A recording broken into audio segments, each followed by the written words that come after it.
View this interactive content on CNN.com. CNN, when Iowa reporters asked Senator Chuck Grassley on Wednesday about the attempt to repeal and replace Obamacare, his answer was remarkable and revealing. "You know, I could maybe give you 10 reasons why this bill shouldn't be considered," the Iowa Republican said. "But Republicans campaigned on this so often that you have a responsibility to carry out what you said in the campaign. That's pretty much as much of a reason as the substance of the bill. So, huge points to Grassley for honesty there. And, he's right.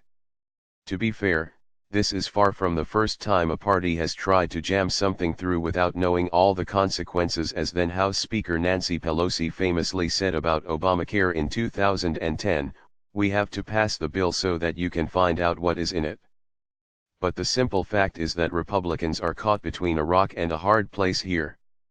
The rock is the 7 years of near-constant campaign promises that the first thing they would do if given full power in Washington is repeal and replace Obamacare. Republicans won control of the House in 2010 and gained seats in 2014 almost entirely on that message.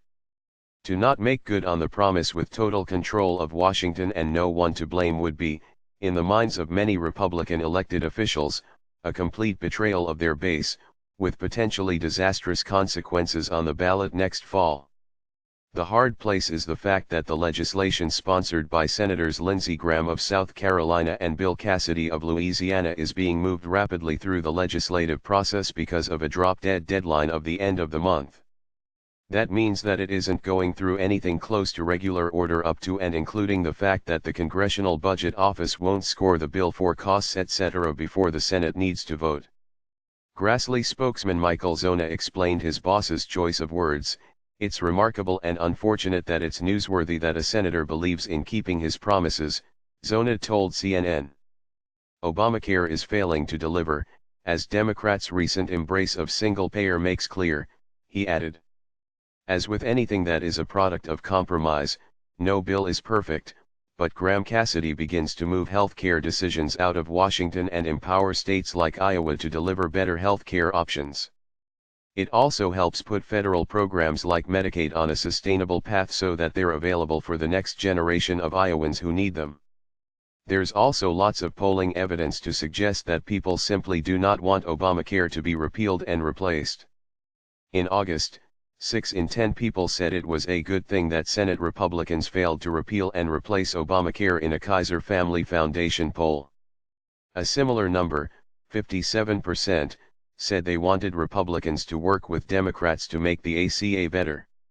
They may not love the Affordable Care Act, but it is a benefit they have grown used to. When you take away a benefit, people get angry. And when people get angry, they vote.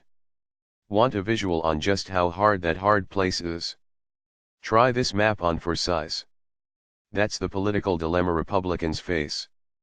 Choose not to repeal and replace Obamacare and face the potential wrath of your base. Choose to repeal and replace Obamacare and run the risk of facing a slew of horror stories about people who lost or couldn't afford their coverage, not to mention the fact that people, judging by the polls, do not want this law radically altered. There is no good answer here. And yet, Republicans have backed themselves into a corner due to their rhetoric surrounding the bill over the past 7 years. To do nothing is unacceptable. And to do something is unacceptable. The only good choice is not to choose. And when you are an elected official, you don't get that choice.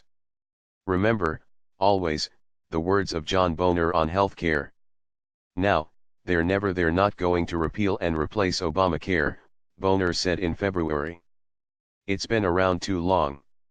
And the American people have gotten accustomed to it. Governors have gotten accustomed to this Medicaid expansion, and so trying to pull it back is really not going to work.